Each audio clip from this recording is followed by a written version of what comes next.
भविष्य के निर्माण के लिए रात दिन मेहनत करते हैं और उसका पेपर लीक हो जाता है। जब इसी मांग को और अधिकार को बचाने के लिए सड़क पर उतरते हैं तो सरकार के द्वारा AK-47 से गोलियां दागी जाती है, छाती पे मारी जाती है गोली। जब डरी हुई सरकार है तो निश्चित रूप से पुलिस फोर्स का इस्तेमाल करेगी और इनको अपनी नाकामियों से डर है।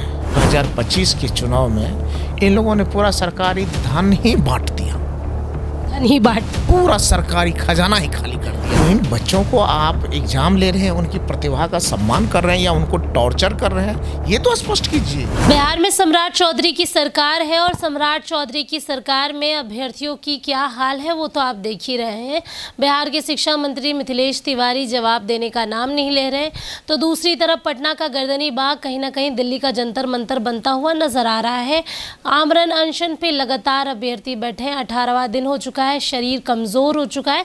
लेकिन सबसे बड़ी बात है, इन दिनों बिहार के नेता प्रतिपक्ष तेजस्वी यादव काफ़ी एक्टिव नज़र आ रहे हैं। पहले तो प्रोटेस्ट किया, अपनी बातों को रखा और लगातार लोगों से मिलने का काम कर रहे हैं। ऐसे में आज हम उनके ही एक मजबूत कद्दावर नेता से बात करेंगे। आपको बता दें, नाम है गौतम कृष्णा, परिचय के मोहताज नहीं है, सीधे जुड़ेंगे। गौतम जी, सबसे पहले आप लोगों का प्रोटेस्ट, उसके बारे में क्या कुछ कहना चाहेंगे? मैं आपके चैनल के माध्यम से अपने नेता, बिहार की भविष्य, जनता के दिलों में रहने वाले तेजस्वी यादव जी को बधाई और शुभकामना देता हूं कि आपने जो मात्र 2 दिन के ऐलान पर जो राजभवन मार्च निकाला वो ऐतिहासिक था। और गरीब गुरबा, कमज़ोर, वंचितों के जो बच्चे अपने भविष्य के निर्माण के लिए रात दिन मेहनत करते हैं और उसका पेपर लीक हो जाता है। जब इसी मांग को और अधिकार को बचाने के लिए सड़क पर उतरते हैं तो सरकार के द्वारा AK-47 से गोलियां दागी जाती है, छाती पे मारी जाती है गोली। तो इसी अधिकार को और बाबा साहब अम्बेडकर के संविधान को बचाने के लिए तेजस्वी यादव जी मात्र 2 दिन के आह्वान पर जो ऐतिहासिक प्रदर्शन किया, यह लोकतंत्र की रक्षा में मील का पत्थर साबित होगा। क्या लगता है आपको, सरकार कहीं ना कहीं डर गई इसीलिए डिटेन किया गया? जिस तरीके से सचिवालय थाना लेके जाया गया, मीसा भारती की बात करें या बात करें तेजस्वी यादव की, कई और नेताओं पर भी वाटर कैनन का इस्तेमाल किया गया। ये सरकार डरी और सहमी हुई है, और जब डरी हुई सरकार है तो निश्चित रूप से पुलिस फोर्स का इस्तेमाल करेगी और इनको अपनी नाकामियों से डर है। इन्हें डर है कि ये लोग रोज़गार नहीं दे पा रहे हैं, भ्रष्टाचार नहीं मिटा रहे हैं, गरीब कमज़ोरों की रक्षा नहीं कर रहे हैं। तो इन लोगों को डर तो है ही आम जनमानस से, और पुलिस को आगे करके उसकी आड़ में छुप रही है। मैं इतना कहूँगा, तेजस्वी यादव जी का डर एक बार देखिए कैसा होता है। सिर्फ उन्होंने आह्वान किया कि कल हमारा राजभवन मार्च होगा, DM का तबादला, SP का तबादला और 7 जगह बैरिकेटिंग, गांधी मैदान, SP वर्मा रोड, डाक बंगला चौराहा, कोतवाली थाना, इनकम टैक्स, उसके आगे हड़ताली मोड़, उसके बाद विश्वेश्वरैया भवन। अब क्या बताएं, इससे ज़्यादा और क्या डरी हुई सरकार हो जो मात्र 2 दिन पहले आह्वान करने वाले माननीय नेता तेजस्वी यादव जी से इतने खौफ और इतने डर हैं। 8 जगह उन्होंने बैरिकेटिंग करवाया और कम से कम 2000 पुलिस फोर्स को लगाया। तेजस्वी यादव एक्टिव तो अब हुए हैं, ऐसा सरकार वाले भी कह रहे हैं और नज़र भी आ रहा है वो, क्योंकि जिस तरीके से उन्होंने इस पूरे प्रोटेस्ट को संचालित किया, आगे बढ़े, तारीफ तो उनकी हो ही रही है। लेकिन कई नेता आप ही की पार्टी से छोड़ के गए, रामकृपाल यादव बिहार सरकार में मंत्री है, कह रहे थे कि मॉर्निंग वॉक पे तेजस्वी यादव निकले। अब उनको क्या कहना चाहेंगे? मैं उनको कुछ नहीं कहूँगा, बस यही कहूँगा कि आपका पालन पोषण और आपके विचारों का संवर्धन शुरुआती दौर में यहीं भी हुआ था।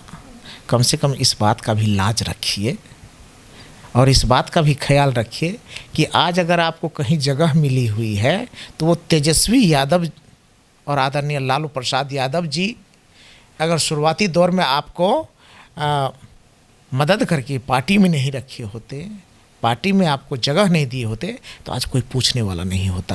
एक्टिव होने की वजह क्या है तेजस्वी यादव की? क्योंकि सब कोई कह रहा है क्योंकि आरजेडी के अंदर काफ़ी बदलाव हुए, काफ़ी संगठन को जिस तरीके से निष्कासित किया गया, उसके बाद नया संगठन बन रहा है, मजबूती के साथ नए नेता भी नज़र आएंगे, पुराने लोगों के साथ, अनुभव के साथ।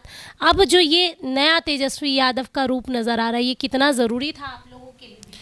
तेजस्वी यादव जी शुरू से एक्टिव रहे हैं और राष्ट्रीय जनता दल के बारे में इतना ज़रूर जानिए कि यह एक वैचारिक पार्टी है और इस विचारधारा का नाम समाजवादी, गंगा जमुनी संस्कृति की मजबूती, अल्पसंख्यक, गरीब, कमज़ोर, वंचितों की हक की लड़ाई और बाबा साहब अम्बेडकर की संविधान की रक्षा की विचारधारा है। और इस विचारधारा से निकली हुई यह पार्टी और इस विचारधारा को लेकर के चलने वाले नेता कभी न कमज़ोर पड़े, न कभी रुके, न कभी इसको अन्य चीज़ों के माध्यम से इसको छोड़े। लेकिन ये बीजेपी, ये अन्य पार्टी के लोग, उन लोगों का काम ही है कि लालू जी की आलोचना करना, राष्ट्रीय जनता दल की आलोचना करना और तेजस्वी यादव जी की आलोचना करना। इन तीन चीज़ों से उनको इतर कोई भी सवाल पूछिए, किसी चीज़ पर उनका जवाब जानिएगा तब मुझे बताइएगा, क्योंकि इन लोगों को इसके अलावा ना कोई सवाल है ना कोई जवाब है। चलिए अब शिक्षा की ओर बढ़ जाते हैं। बिहार की शिक्षा व्यवस्था तो बदहाल है ही। अगर हम बात करें, आज की खबर है, जो स्टूडेंट लोन मिलता था बिहार के बच्चों को, वो 4 लाख से घटाकर अब 2 लाख कर दिया गया है। दूसरी तरफ गर्दनी बाग की बात करें, आपको पता ही है, आप भी पहले दिन गए थे, आज उनका 18वां दिन है। 12 kg वज़न घट गया है, शरीर में ताकत नहीं है और 22 तारीख को वो लोग राजभवन मार्च फिर से निकालने वाले हैं। ऐसे में क्या आप लोगों की पार्टी उनके पास जाएगी? आप जाएंगे? क्योंकि आपसे भी लोगों को कई तरीके की उम्मीद है, खासकर शिक्षा के मामले में। मैं पहले भी गया था, उसके बाद हमारे माननीय नेताजी भी गए थे बच्चों से मिलने के लिए, अभ्यर्थियों से मिलने के लिए। अब उन्हीं के मुद्दों को लेकर के हमारे नेता ने राजभवन मार्च भी किया। उन्हीं की एक प्रेशर कहिए, दबाव कहिए कि सरकार रातों रात TRE-4 का नोटिफिकेशन लाया, लेकिन ये नोटिफिकेशन कई तरह की खामियों से युक्त है। एक PT मेंस कर दिया, कितनी परीक्षा लोगे भैया, नेगेटिव मार्क्स कर दिया, क्या क्या टॉर्चर करना है अब, और डोमिसाइल लागू नहीं कर रहे हैं। उसके बाद आप क्या कहते हैं, कई तरह की और चीज़ें को समाहित कर दिए हैं। इन बच्चों को आप एग्ज़ाम ले रहे हैं, उनकी प्रतिभा का सम्मान कर रहे हैं या उनको टॉर्चर कर रहे हैं, ये तो स्पष्ट कीजिए। और दूसरी बात जो आपने कहा, बिहार के बच्चों को जो 4 लाख मिलता था उसको अब 2 लाख कर दिया है। सब जानते हैं कि बिहार का खजाना खाली हो गया। तेजस्वी यादव जी को हराने में 2025 के चुनाव में इन लोगों ने पूरा सरकारी धन ही बांट दिया, पूरा सरकारी खजाना ही खाली कर दिया। एक इकलौता तेजस्वी यादव जी को हराने में सरकारी पूरा धन संपत्ति बांट दिया। आज खजाना खाली है। आज हर जगह इनको विकास के लिए न पैसे है, वेतन के लिए न पैसे है, पेंशन के लिए न पैसे है, विधायक और MP को देने के लिए पैसे नहीं है, योजना के लिए पैसे नहीं है, सारे संवेदक रो रहे हैं। आखिरी सवाल आपसे ले लेती हूँ कि अगर यही हाल रहा और स्टूडेंट ऐसे ही प्रोटेस्ट पर रहे, क्या बिहार के शिक्षा मंत्री मिथिलेश तिवारी की कुर्सी डगमगाएगी?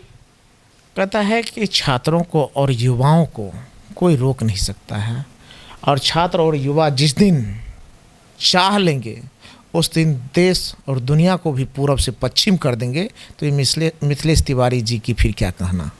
चलिए, बिहार में कई मुद्दे हैं, लेकिन सबसे बड़ा मुद्दा इन दिनों जो है वो है शिक्षा को लेकर, जहां पटना के गर्दनी बाग में अलग अलग विभागों के स्टूडेंट, PhD होल्डर्स, तमाम नेता बैठे हुए हैं और इसके साथ लगातार जो माहौल देखने को मिल रहा है वो उसमें बदलाव नज़र आ रहा है। बिहार के नेता प्रतिपक्ष तेजस्वी यादव भी इन स्टूडेंट्स के साथ हैं, लेकिन सरकार के कोई भी लोग अभी तक उन स्टूडेंट्स से मिलने नहीं पहुँचे हैं। ऐसे में गौतम कृष्णा का कहना है, हम पहले भी गए थे और आगे भी जाएंगे।